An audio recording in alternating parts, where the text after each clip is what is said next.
Jadi ada hadis yang mengatakan begini, mafhumnya begini. Kata Rasulullah, pemilik onta yang tidak diikat ontanya, jika dicuri, maka tidak dihudud, tapi ditakzir. Dalam Al-Maidah 38 disebutkan bahwa laki-laki muslim, perempuan muslim, kalau mencuri dipotong tangannya. Tapi dalam kasus ini Nabi tidak suruh potong tangannya, tapi ditakzir. Takzir putusan hakim. Kenapa? Karena pencuri itu dari rumah tidak berniat mencuri.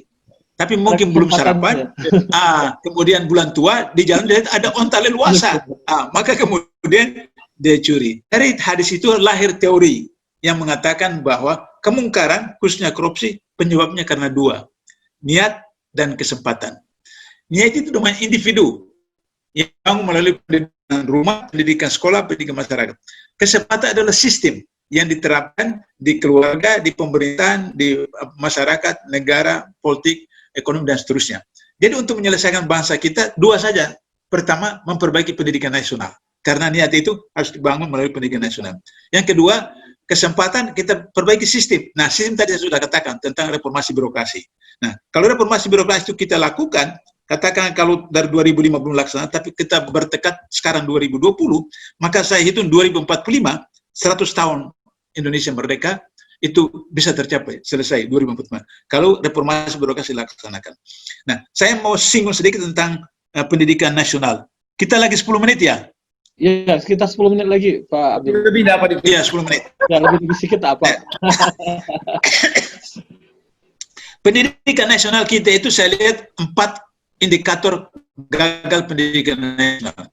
Yang pertama terjadi krisis korupsi. Yang kedua krisis narkoba, yang ketiga krisis keluarga, yang keempat krisis law enforcement, penegakan hukum. Krisis korupsi pertama, dari 2004 sampai sekarang ditangkap KPK 1.120 orang. Dari 1.120 orang yang ditangkap KPK itu 86% sarjana. S1, S2, S3, profesor, guru besar. Berarti secara statistik pendidikan nasional kita melahirkan koruptor, kan 86% itu sarjana. Nah itu. Akibatnya maka Human Development Index manusia Indonesia sekarang itu zaman SB kita urutan kelima di Asia Tenggara, urutan keempat di Asia Tenggara. Sekarang kita mundur lagi satu langkah ke bawah menjadi urutan kelima. Jadi Singapura, Brunei, Malaysia, Thailand, Filipina, baru Indonesia. Ya, kalau waktu SB kita di atas Filipina, jadi Singapura, Brunei, Thailand, Indonesia, baru Filipina. Sekarang kita mundur lagi turun ke bawah. Nah, tingkat persaingan internasional kita itu berada urutan 88 dari 150 negara. Makin apa? Seperti itu. Itu karena pendidikan nasional kita. Yang kedua, krisis narkoba.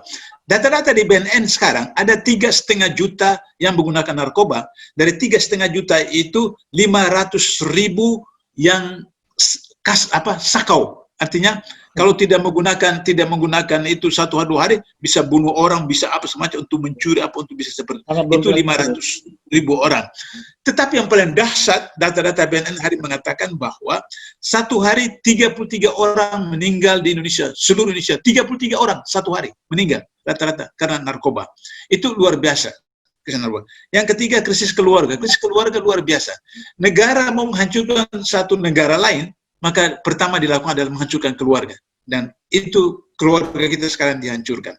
Data-data dari lembaga survei, 3 lembaga survei di Jakarta, Jogja, dan Surabaya menemukan bahwa 47% siswi-siswi SMP, SMU di seluruh Indonesia tidak gadis lagi, 47%. Dan 57% mereka mengakses situs porno. Seperti itu.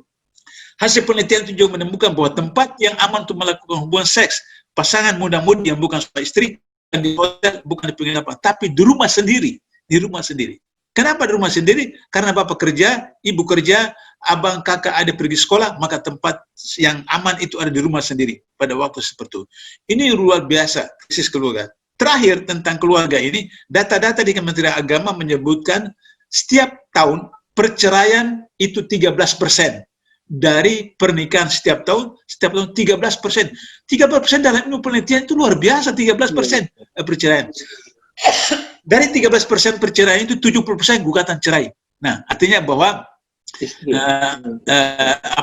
naudzubillah min zalik, istri Mas Bamba, istri Roni yang menunggu itu karena Mas Bambang kasih uang jajannya satu hari kepada istri cuma 5 juta, mestinya 10 juta satu hari. Nah, mobil yang dikasih cuma mobil Avanza, mestinya mobil Mercy begitu.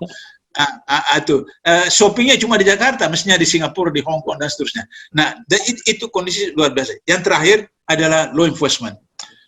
Kita lihat bahwa Habib Bahar, saya menghadiri persidangan di Bandung, dia dituduh menganiaya 2 pemuda. 3 hari kemudian ditangkap, kemudian dipenjarakan, diadili, jatuh hukuman 4 tahun, bla bla bla. Novel Baswedan 3 tahun kemudian mata kirinya itu sudah tidak berfungsi, total mata kiri. Mata kanan itu 30% tinggal, sehingga dia pakai alat pembantu seperti itu. Itu 3 tahun baru ditemukan pelakunya, dan kemudian dituntut 1 tahun penjara. Kemudian jatuh hukuman 1 dan 1,5 tahun. Di Palelawan itu Riau ya, Palelawan. Palelawan bulan Januari yang lalu, hakim menjatuhkan hukuman 4 tahun penjara bagi orang yang terdakwa yang membunuh harimau. Jadi membunuh harimau di Riau itu dijatuhi hukuman 4 tahun penjara. Nah, ini yang membutakan Novel Baswedan itu 1 tahun dan 1,5 tahun. Kenapa 1 tahun 1,5 tahun? Karena kalau dituntut 2 tahun, maka dia dipecat sebagai ASN. Karena itu dikasih 1 tahun 1,5 tahun sehingga tidak dipecat dari ASN. Ini penegakan hukum yang luar biasa. Sehingga dengan begitu, maka kalau kita mau selamatkan kembali negara ini, kita perbaiki pendidikan nasional kita. Bagaimana cara pendidikan nasional kita? Kita kembalikan kepada wahyu pertama. Bagi pendidikan Islam, kembali kepada wahyu pertama. Auzubillahi minasyaitonir rajim. Bismillahirrahmanirrahim. Iqra bismi rabbikal ladzi khalaq. Khalaqal insana min 'alaq. Iqra bil akram alladzi 'allama kalam 'allama al-insana ma lam ya'lam. 5 ayat itu menyebutkan tentang silabus, tentang kurikulum, tentang metode, tentang target pendidikan. Sudah ada di situ. Tapi karena kita tidak melakukan mengikutinya, maka pendidikan nasional kita seperti ini. Dari ibtidaiyah sampai UIN, dari SD sampai universitas, hasilnya seperti sekarang. Maka kemudian perbaiki pendidikan, kemudian perbaiki sistem tadi yang reformasi birokrasi. Kalau kita mulai dari instansi yang terkecil, kemudian untuk pendidikan mulai dari keluarga, ibda' binafsik, ya ayyuhalladzina amanu qu anfusakum wa ahlikum nara, maka insyaallah pribadi jadi muttaqin, keluarga menjadi keluarga sakinah, maka desa sakinah, kecamatan sakinah, kabupaten sakinah, provinsi sakinah, negara sakinah, itulah baldatun thayyibun wa rabbun ghafur.